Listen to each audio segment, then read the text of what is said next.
Finally India ಇವತ್ತು ಕೂಡ 93 ರನ್ನಿಂದ Namibia against win ಕೂಡ ಆಗಿರುವಂತದ್ದು. ಇದೆಲ್ಲ ನಮ್ಗೆ ಮುಂಚೆನೆ ಗೊತ್ತಿತ್ತಲ್ಲ ಗುರು, ನಾನು ಮುಂಚೆ ಕೂಡ ಹೇಳಿದೆ, ಅದು ನಮ್ಗೆ ಕೂಡ ಏನೇನು ಗೊತ್ತಿರುತ್ತೆ, ನಮೀಬಿಯಾ ಮೇಲೆ ಒನ್ ಸೈಡ್ ಮ್ಯಾಚ್ ಈಸಿಯಾಗಿ ಆಗುತ್ತೆ ಅಂತ. ಮತ್ತೆ ಇನ್ನೊಂದೇನು ಅಂದ್ರೆ, ಇವತ್ತು ಇಶಾನ್ ಕಿಶನ್ ಮತ್ತೆ ಹಾರ್ದಿಕ್ ಪಾಂಡ್ಯ ಬ್ಯಾಟಿಂಗ್ ಗೆ ನಿಜವಾಗ್ಲೂ ನಮೀಬಿಯಾ ಬೌಲರ್ಸ್ ಕಂಗಾಲ್ ಆಗ್ಬಿಟ್ಟಿದ್ದಾರೆ, ಫುಲ್ ಚಿತ್ರನ ಆಗ್ಬಿಟ್ಟಿದ್ದಾರೆ. ಏನ್ ಗುರು ಇದು, ಫಸ್ಟ್ ಇನ್ನಿಂಗ್ಸ್ ಅಲ್ಲೇ ಇಶಾನ್ ಕಿಶನ್ ಸ್ಟಾರ್ಟ್ ಮಾಡಿದ್ ಕೇವಲ ಸ್ವಲ್ಪ ಬಾಲ್ ಆಡಿದ್ರು ಕೂಡ ಅಷ್ಟೇ 5 ಓವರಿಂದ 7 ಓವರ್ ತನಕ ಅಷ್ಟೇ ಚೆಚ್ಚಿ ಬಿಸಾಕಿದ್ದು ಫುಲ್ ಕಂಗಾಲ್ ಆಗಿರ್ತಾರೆ. ಆ ಗ್ಯಾಪ್ ಅಲ್ಲಿ ಇಶಾನ್ ಕಿಶನ್ 6-4 ಜಸ್ಟ್ 24 ಬಾಲಿಗೇನೋ 61 ಕಾಂಟ್ರಿಬ್ಯೂಷನ್ ಮಾಡಿರುವಂತದ್ದು. ನೆಕ್ಸ್ಟ್ ಲೆವೆಲ್ ಬ್ಯಾಟಿಂಗ್ ಮಾತ್ರ ಇವತ್ತಂತೂ. ಅದಾದ್ಮೇಲೆ ಸಂಜು ಸ್ಯಾಮ್ಸನ್ಗೆ ಪಾಪ ಏನಾಗ್ತಿದೆ ಗೊತ್ತಾಗ್ತಲ್ಲ ಅವರು, ಆಡ್ಬೇಕು ಅಂತ ಅವ್ರ ಮನ್ಸಲ್ಲಿದೆ, ಆಡ್ತಾ ಇದಾರೆ, ಬಟ್ ಬ್ಯಾಡ್ ಲಕ್ ಅವ್ರಿಗೆ ಮತ್ತೆ ಕೈ ಕೂಡ ಕೊಡ್ತಾ ಇರುವಂತದ್ದು. ಇವತ್ತು ಕೂಡ ಅಷ್ಟೇ ಕಂಟಿನ್ಯೂಸ್ ಗೆ ಒಂದೆರಡು 4 ಅಂದ್ರೆ ಕಂಟಿನ್ಯೂಸ್ ಗೆ ಒಂದು 6-4 ಕೂರಿಸಿದ್ರು. ಅದಾದ್ಮೇಲೆ ಅದೇನಾಯ್ತು ಗೊತ್ತಿಲ್ಲ, 8 ಬಾಲಿಗೆ 22 ರನ್ ಕೂಡ ಹೊಡೆದು ಅಲ್ಲಿಗೆ ಔಟ್ ಕೂಡ ಆಗಿದ್ದಾರೆ. ಬಟ್ ಅವ್ರು ಆಡ್ಬೇಕು, ನಾನು ಕೂಡ ಫಾರ್ಮ್ ಅಲ್ಲಿ ಮತ್ತೆ ಬರ್ಬೇಕು, ಕಮ್ ಬ್ಯಾಕ್ ಮಾಡ್ಬೇಕು ಅಂತ ಅವ್ರ ಮೈಂಡ್ ಅಲ್ಲಿ ಇದೆ. ಬಟ್ ನಿಜವಾಗ್ಲೂ ಗೊತ್ತಾಗ್ತಾ ಇಲ್ಲ ಏನ್ ಪ್ರಾಬ್ಲಮ್ ಅವರಿಗೆ ಆಗ್ತಾ ಇದೆ ಅಂತ. ಅಂದ್ರೆ ಅವ್ರನ್ನ ಯಾರ ಪ್ಲೇಸಿಗೆ ರಿಪ್ಲೇಸ್ ಮಾಡಿದ್ದು, ಅಭಿಷೇಕ್ ಶರ್ಮಾ ಅಂದ್ರೆ ಅವ್ರೇನೋ ಹೊಟ್ಟೆ ನೋವು ಅಂತ ಅಡ್ಮಿಟ್ ಆಗಿದಾರಲ್ಲ. ಸೊ ಹಾಗಾಗಿ ಇವರಿಗೊಂದು ಚಾನ್ಸ್ ಸಿಕ್ಕಿತ್ತು, ಈ ಚಾನ್ಸ್ ಅನ್ನ ಕರೆಕ್ಟ್ ಆಗಿ ಯೂಸ್ ಮಾಡ್ಕೋಬೇಕಾಗಿತ್ತು ಸಂಜು ಸ್ಯಾಮ್ಸನ್. ಬಟ್ ಆದ್ರೂ ಕೂಡ ಏನಾಗ್ತಿದೆಯೋ ಗೊತ್ತಿಲ್ಲ ಸಂಜು ಸ್ಯಾಮ್ಸನ್ಗೆ. ಅಗೇನ್ ಅಂಡ್ ಅಗೇನ್ ಫ್ಲಾಪ್ ಮೇಲೆ ಫ್ಲಾಪ್ ಆಗ್ತಾನೆ ಇದಾರೆ. ಬಟ್ ಇವತ್ತಂತೂ ಸ್ವಲ್ಪ ಒಂದು 4 ಬಾಲ್ ಆಡಿದ್ರು ಕೂಡ ಅಷ್ಟೇ ಒಂದು 22 ರನ್ ಕಾಂಟ್ರಿಬ್ಯೂಷನ್ ಕೂಡ ಮಾಡಿದ್ರು. ನೆನ್ಕೊಂಡು ಆಡಿದ್ರು ಅಂದ್ರೆ ಒಂದು ಒಳ್ಳೆ ರನ್ನ ಕೂಡ ಕೊಡ್ಬೋದಾಗಿತ್ತೇನೋ ಅಂತ ನನಗನ್ನಿಸ್ತು.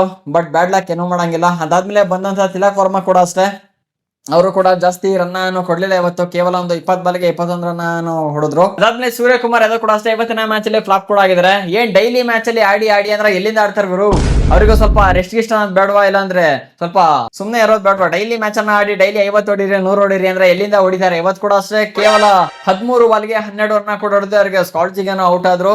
ಅದಾದ್ಮೇಲೆ ಬಂದ್ರು ತಗೊಳ್ಳಿ ಹಾರ್ದಿಕ್ ಪಾಂಡ್ಯ.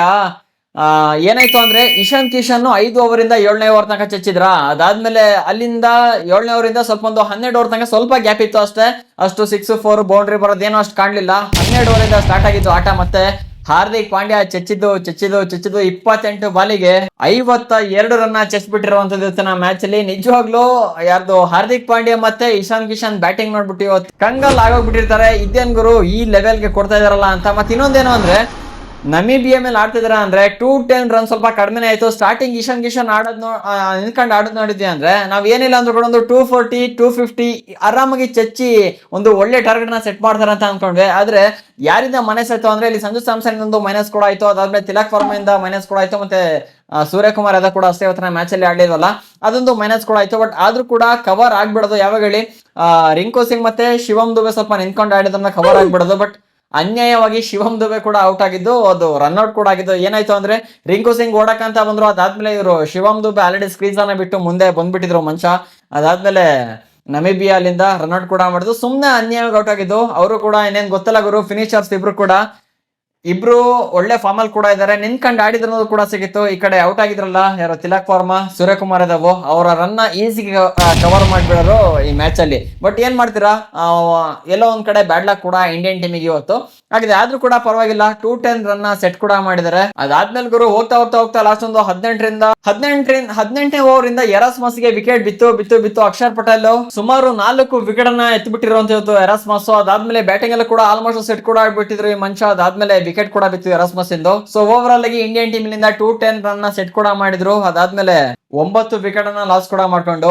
ಅದಾದ್ಮೇಲೆ ನಮೀಬಿಯಾ ಕೂಡ ಅಷ್ಟೇ, ಅವರೇನು ಕಡಿಮೆ ಅಲ್ಲ, ಸುಮಾರು 8 ಓವರ್ ತನಕ ಒಳ್ಳೆ ಕಾಂಪೀಟ್ ಕೂಡ ಕೊಟ್ರು. ಅಂದ್ರೆ ರನ್ ರೇಟ್ ಏನಿತ್ತಲ್ಲ ಅದ್ರ ತಕ್ಕನಾಗೆ ಹೊಡ್ಕೊಂಡು ಹೋಗ್ತಿದ್ರು. ಸುಮಾರು 86 ರನ್ ತನಕ ಕೊಟ್ರು 8ನೇ ಓವರ್ 9ನೇ ಓವರ್ ತನಕ. ಅದಾದ್ಮೇಲೆ ಅಲ್ಲಿಂದ ವಿಕೆಟ್ ಬೀಳಕ್ ಸ್ಟಾರ್ಟ್ ಆಗಿದ್ದು.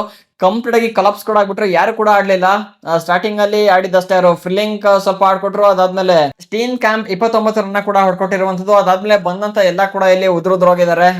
13, 18, 0, 11 ಈ ತರ ರನ್ ಕೂಡ ಹೊಡೆದಿರುವಂತದ್ದು. ಲಾಸ್ಟಿಗೆ ಅಂತೂ ಕಂಪ್ಲೀಟ್ಲಿ ಆಲ್ ಔಟ್ ಮಾಡಿ ಬಿಸಾಕ್ ಬಿಟ್ಟಿದ್ದಾರೆ. ಇವತ್ತು ಆಲ್ಮೋಸ್ಟ್ ನಮ್ಮ ಇಂಡಿಯನ್ ಟೀಮ್ ಅಲ್ಲಿ ಪ್ರತಿಯೊಬ್ಬರಿಗೂ ವಿಕೆಟ್ ಬಿದ್ದಿರುವಂತದ್ದು.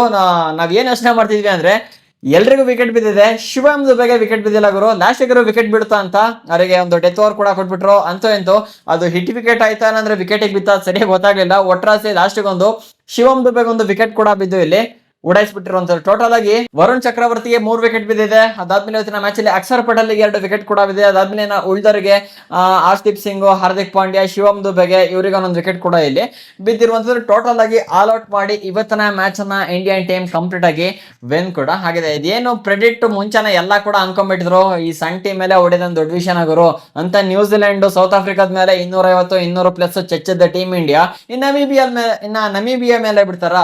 ಕೇಳ್ತಿರಲ್ಲ ಯಾವ ತರ ಚೆಚ್ಚಿದ್ರು ಅಂತ. One of the best match ಕೂಡ ಆಗಿತ್ತು. ಬಟ್ ಈ ಮ್ಯಾಚ್ ಅಲ್ಲ ಗುರು ನಮಗೆ ಇಂಪಾರ್ಟೆಂಟು.